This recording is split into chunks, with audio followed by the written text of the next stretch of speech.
Hello, everyone. Welcome to the New Year's Eve edition of the Hard Things podcast. This is your host, Blaine Burgess, as always, and this is episode 77, which is about the attainment of not self. Probably thinking, what does that mean?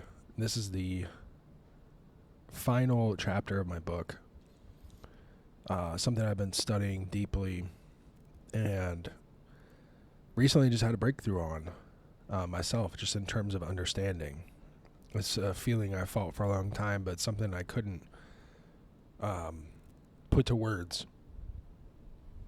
I think a lot of times in life we have our feeling brain and we have our thinking brain. And thinking brain and feeling brain had the same thought and just were unable to connect until today. I was reading a book. I believe the author's name is Robert Wright, but it's called Why Buddhism is True. I'm not super sold on that title for a couple of reasons, but basically this guy wrote a book. His first book, I believe, was one of the books that the Wachowskis, the directors of the movie The Matrix, gave to Keanu Reeves when he was preparing to play Neo. And a lot of it is just about consciousness and like our world and reality and what does it all mean. And that's obviously a lot what The Matrix is about. And Buddhism delves a lot into this as well. And so it's kind of me in my own way and my experiences and my process of evolving as a human being. You know, it's kind of interesting. I've come to the same realization that others have, and mostly independently. You know, I've received a lot of information, especially from Buddhist sources, among others, and I think if you go far enough down the path, you just eventually get to this place where the book takes you, and where I'm about to take you right now. So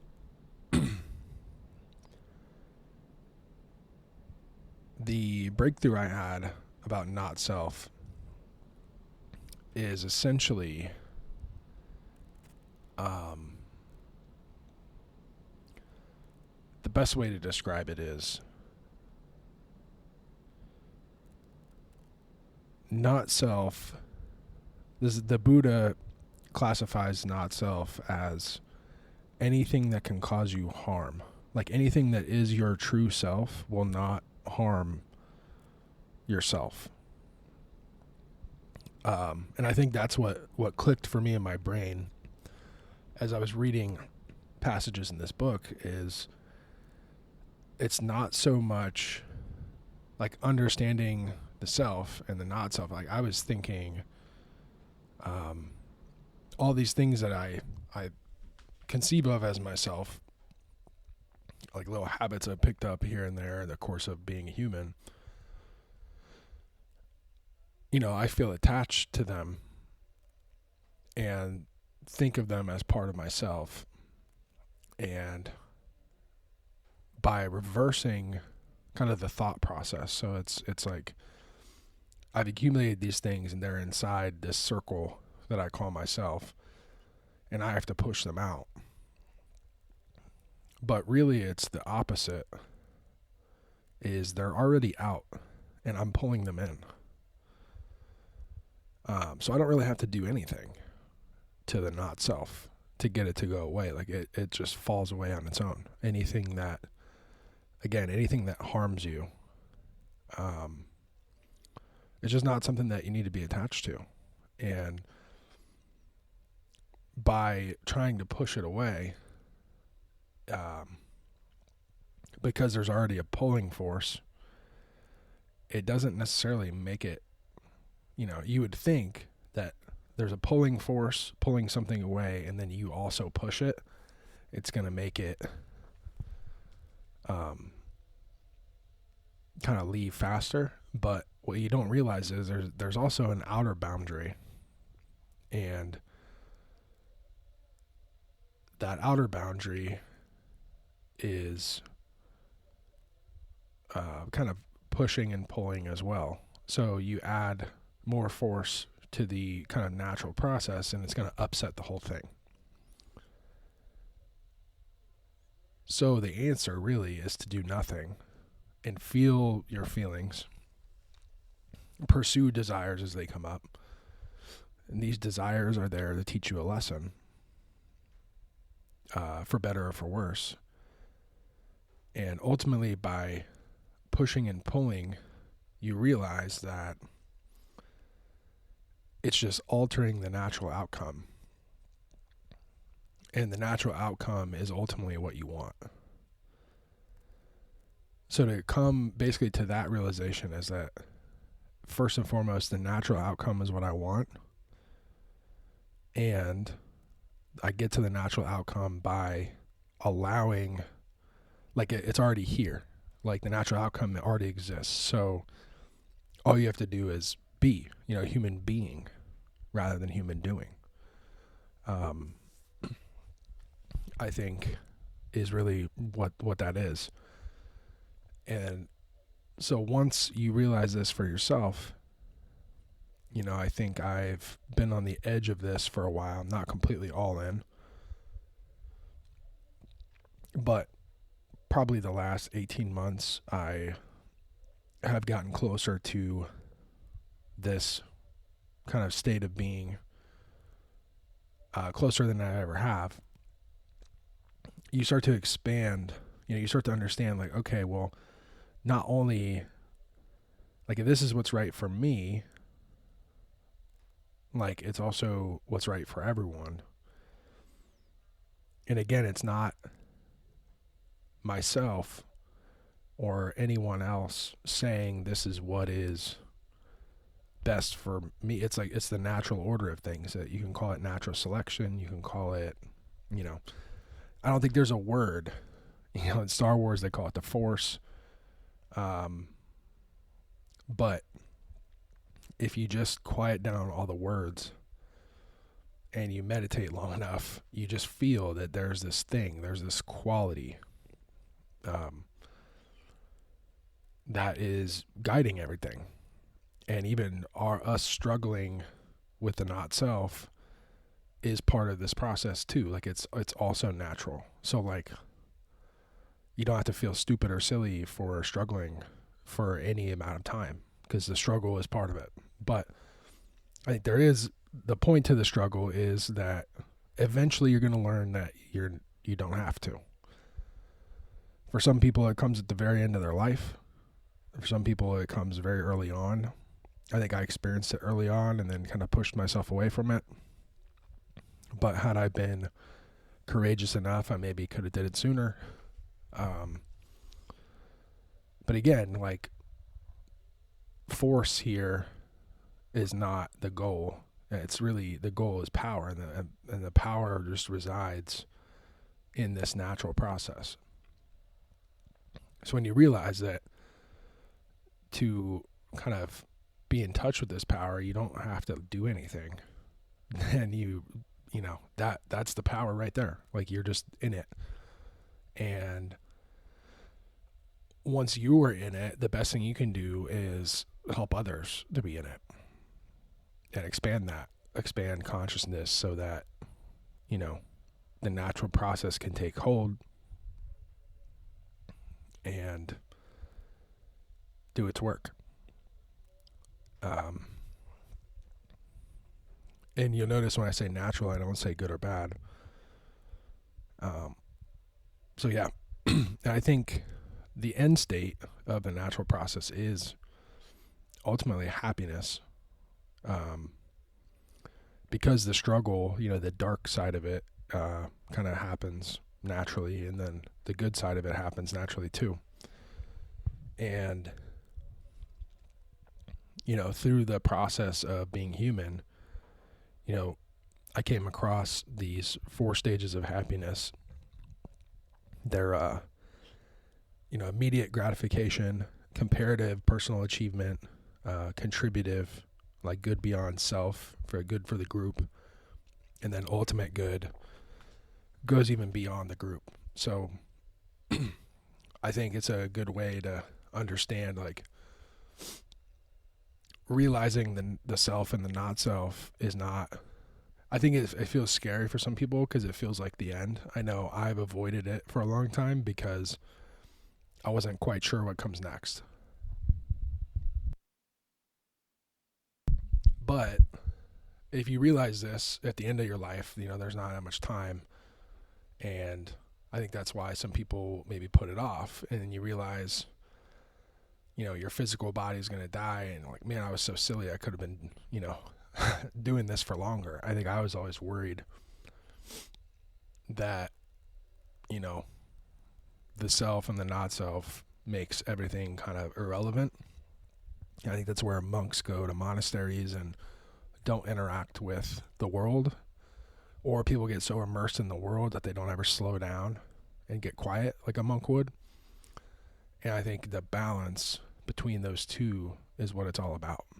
And the focus, especially for me now, to get to this next place, to live life understanding, being conscious of the self and the not self, these levels of happiness, immediate gratification is a pretty unconscious level. It's the id, it's the survival instinct, it's this thing is right here, I'm going to take it. This food's right here, I'm going to eat it. And there's a level where, even junk food can be consciously consumed, kind of knowing what it's going to do to you and knowing that it's going to be okay, and kind of joyfully consuming a powdered donut, there's really not any harm in it. I think it's where you feel guilty or bad about the powdered donut, and then you consume it. It becomes kind of a negative thing and reflects negatively on your body and your mind and your soul and your spirit, all that stuff. So even at that immediate gratification level, I think people misunderstand it. Like, I know in the Spanish language, like gordo, the word for fat, so to speak, is like more accurately translated as like pleasantly plump. And I think there's some people who are just that way and they're okay with it. The Buddha is depicted as a large fat man and, joyful and happy about it and not bothered by any judgments or otherwise about his size or stature. So I think you can want to be, happy from a powdered donut and be okay with being a little bit bigger in your body. And I think you can, want to be slender and not, and fast a lot and be really happy about that. And no matter what it is you're doing, I think you should be happy about it. There's a lot of skinny people who are miserable and a lot of fat people who talk about body positivity and try to convince everyone that it's okay to be overweight. But it's like, once again, that struggle to convince everybody that it's okay to be overweight. Like, just be overweight and live your life and don't worry about it. And if you feel good about it, that's all that matters. And it's not indicative of a lower level of consciousness or value or anything. It just is. It's just how it is and how you're okay with it being. And if you're not okay with it being that way, then you can change it. And that second level of happiness being the comparative personal achievement, I think a lot of people are stuck kind of on those first two. We think about hierarchies and the way corporate America is right now. People are fed up with corporate America because they know that this rat race, it has utility. Like, competition drives us to be better. But it's not the only way to be better. It is one way. It is a rather dangerous way because it's easy to get stuck in that competitive nature, and you get into compete at all costs, and you lose yourself in what the not self is. It's easy to get into things that hurt you. And we establish that things that hurt you are the not self, and becoming attached to things that hurt you, whether it is instant gratification, kind of unconscious desires, or competition, these things, you can immediately gratify yourself if you're okay with the consequences. You can compete if you're okay with the consequences. But I think you have to be conscious enough to know if you're going to be okay with those consequences. And the consequences oftentimes for a lot of things can be many and far-reaching, and things that you don't even realize, things that you have to bump up against to feel, to understand if you actually are okay with them. So my advice in the rest of the book is to, go after your desires and have a process about it and be mindful and pay attention, because the learning you do from wins, from losses, from the whole process of it, the experiences, will help you understand if, it will help you find the self. I mean, the true self, again, is something that is not going to hurt you. If it hurts you, it's not yourself. So immediate gratification and competition are both ways to essentially figure out and test what is the not self, what is the self. You have to go through these things. You have to give yourself and others grace to learn these lessons. And it's very difficult to do. But that's where you cross over into the higher planes. So contributive, when you start to think outside of yourself, I think, enough of that not self is realized and pushed out of the way. You realize that, you yourself become very healthy, and then you see other people who remind you of yourself when you were less healthy, and you want to contribute, you want to help. So, and like trying to do this before you actually become healthy is maybe a little bit counterproductive, but still good-natured. So not ultimately discouraged, just another, again, part of the natural process.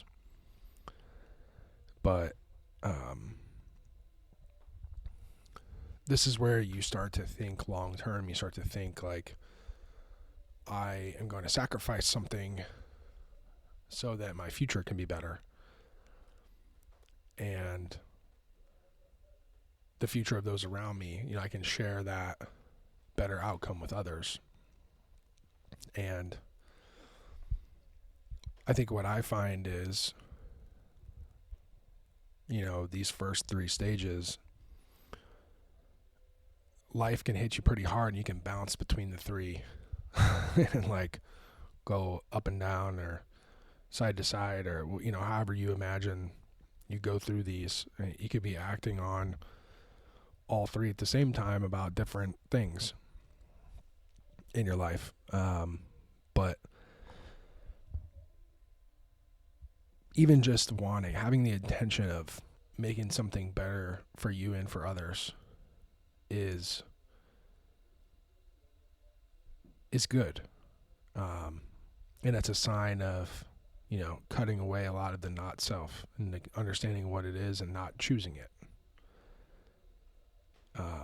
And through the process of also dealing with the not self of others, I think you start to realize, maybe areas where you hadn't had experiences. You see others' experiences can, sharpen you as well. So, I mean, back in the day, I think when the printing press was invented and there's books, and whether it's fiction or nonfiction, you learn these things, you feel these things, you can understand how that might affect someone. And you could read the words of a woman, although you may not never be a woman, you can kind of understand, like, if I was a woman, what would that be like?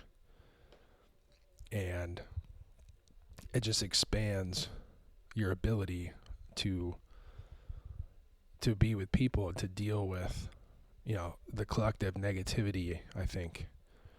As a human race, there's collective negativity and then there's collective reward.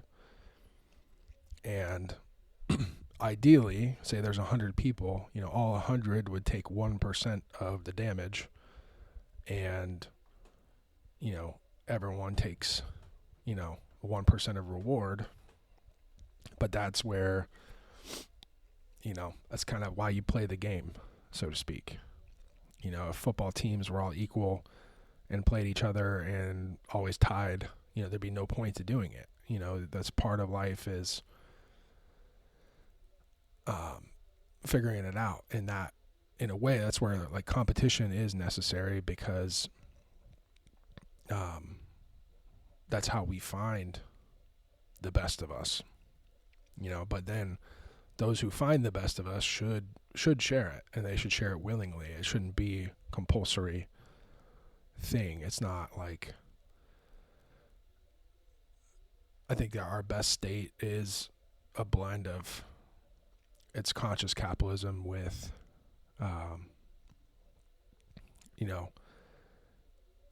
instead of a socialist, like compulsory socialist aspect, like, we should share, like, willingly. And that requires getting to that third level, and then kind of the inevitable fourth level.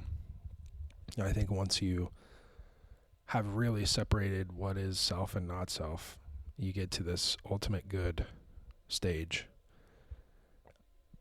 And that's thinking even beyond just our community and what we can see.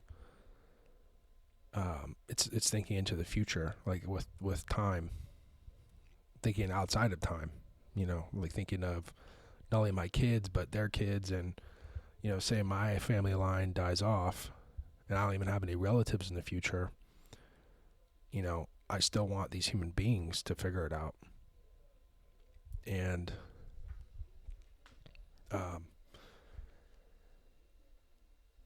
wanting that ultimate good means, accepting that immediate gratification can be useful, and accepting that competition is necessary to get the best for us.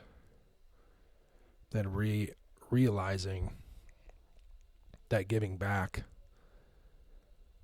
once you win, giving back is, the way that we keep moving forward. We want to redistribute opportunities, give resources to people who are trying to figure it out, who are striving to push us further. Because the ultimate good just requires people who are willing to sacrifice everything and to find the best way for us to survive, with or without incentive. So, like, doing the right thing just for the sake of it being right. So I think the more that, again, you separate self and not self, you can get to this place where ultimately it's something I touched for the first time,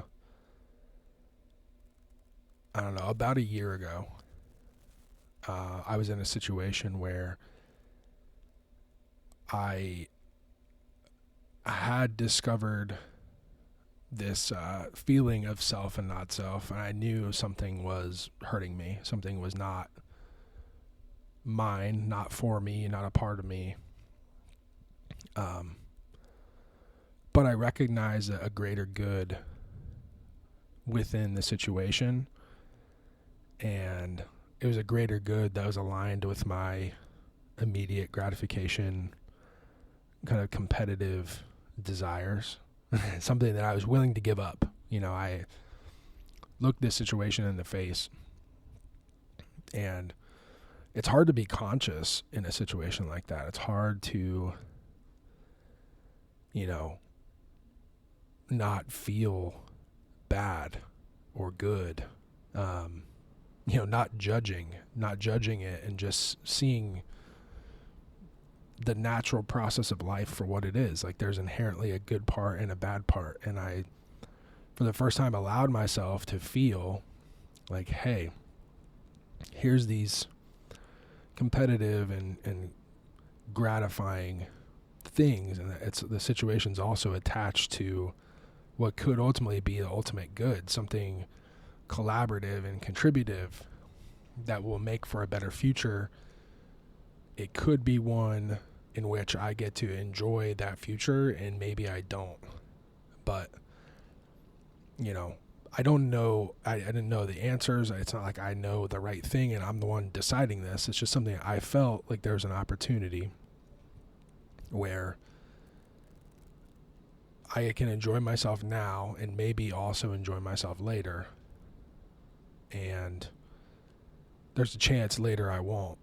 And I could also cut it off now, stop it in its tracks, and still maybe have a chance later. Because you just don't know the future. And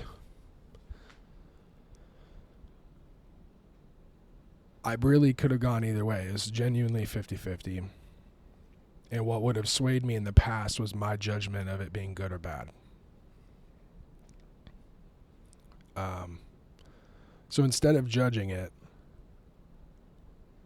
I just got real with myself about the what I know now is the self and the not self. There are things about this situation that are going to hurt me, and I know that. And it's not self-sacrificing. It's not to get pity. It's not to be a victim. It is just plain fact.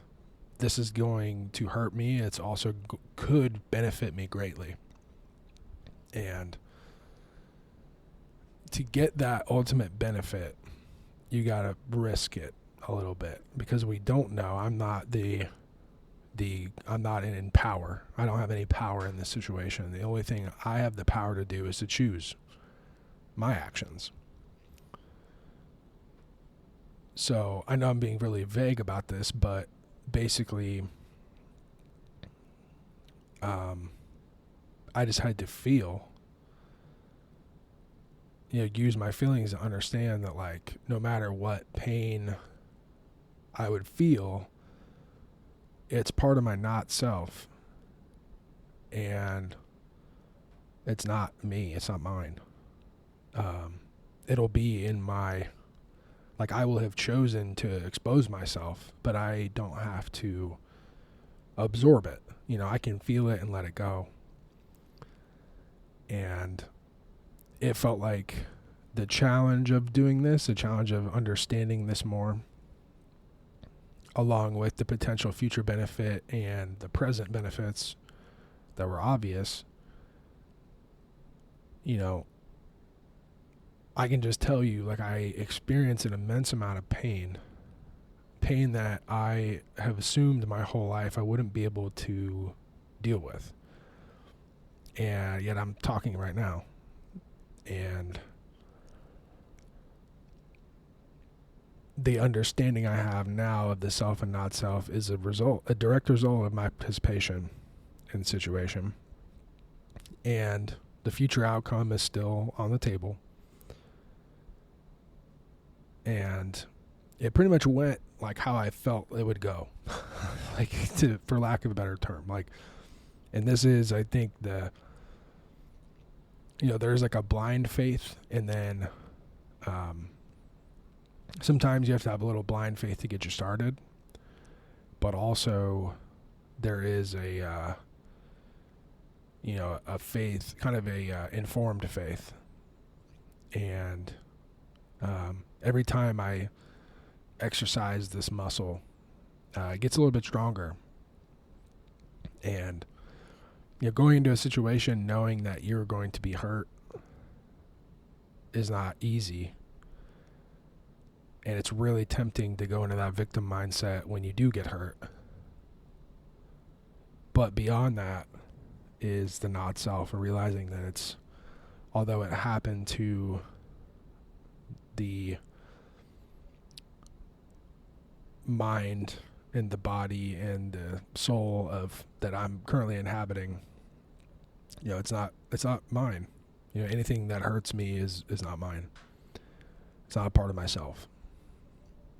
And the real self is the part that, I think can choose between gratification, competition, contributing, and the greater good.